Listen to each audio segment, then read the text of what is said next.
वाजून 57 होत आहेत. प्रसारित करीत आहोत ठळक मराठी बातम्या. आकाशवाणी नागपूर संस्कृती भिलोंडे आपल्याला ठळक बातम्या देत आहे.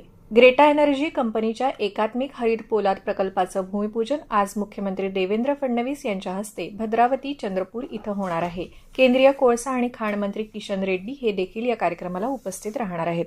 नागपुरातील कस्तुरचंद पार्क इथं नागपूर महापालिका आणि लोकमतच्या वतीनं उभारण्यात आलेल्या भारतीय ध्वजाचा लोकार्पण सोहळा आज होणार आहे. मुख्यमंत्री देवेंद्र फडणवीस यांच्या हस्ते हा लोकार्पण सोहळा होणार आहे.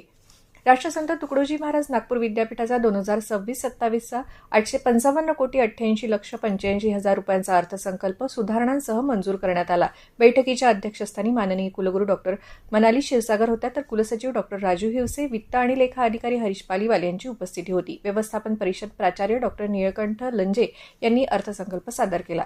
घरगुती गॅस टंचाईच्या पार्श्वभूमीवर होत असलेला काळाबाजार रोखण्यासाठी अन्न आणि नागरी पुरवठा विभागातर्फे धडक कारवाई सुरू करण्यात आली आहे. नागपूर विभागातील सर्व जिल्ह्यातील 163 गॅस वितरकांची तपासणी जिल्हाधिकारी यांच्या मार्गदर्शनात करण्यात आली असून 110 सिलेंडर जप्त करण्यात आले असल्याची माहिती विभागीय आयुक्त विजयलक्ष्मी बिदरी यांनी आज दिली. केंद्रीय रस्ते वाहतूक आणि महामार्ग मंत्रालयानं 1 एप्रिलपासून फास्टॅग वार्षिक पासच्या किमतीत 2.5% वाढ करण्याचा निर्णय घेतला आहे. त्यामुळे आतापर्यंत 3,000 रुपयात मिळणारा हा पास 3,075 रुपयांना मिळणार आहे. देशभरातील महामार्गावरील टोल दरांमध्ये बदल करण्यासाठी जे निश्चित सूत्र वापरलं जातं त्याच आधारावर ही वाढ करण्यात आल्याचं अधिकाऱ्यांनी स्पष्ट केलं आहे. नागपूर इथल्या दक्षिण मध्य क्षेत्र सांस्कृतिक केंद्र आयोजित कला महोत्सवाचं उद्घाटन पद्मश्री डॉक्टर भारती बंधू यांच्या हस्ते काल करण्यात आलं. या द्विदिवसीय महोत्सवात काल भारत मिलाप या बुंदेलखंडी नाटकाचं सादरीकरण करण्यात आलं, तर आज अभिनेते डॉक्टर नितीश भारद्वाज अभिनीत आणि अतुल सत्य कौशिक लिखित आणि दिग्दर्शित चक्रव्यूह हे हिंदी महाकाव्य नाटक सादर केलं जाईल. महोत्सवात प्रवेश विनामूल्य असून कलाप्रेमींनी मोठ्या संख्येनं उपस्थित राहण्याचं आवाहन दक्षिण मध्य क्षेत्र सांस्कृतिक केंद्र नागपूरच्या संचालिका आस्था कार्लेकर यांनी केलं आहे.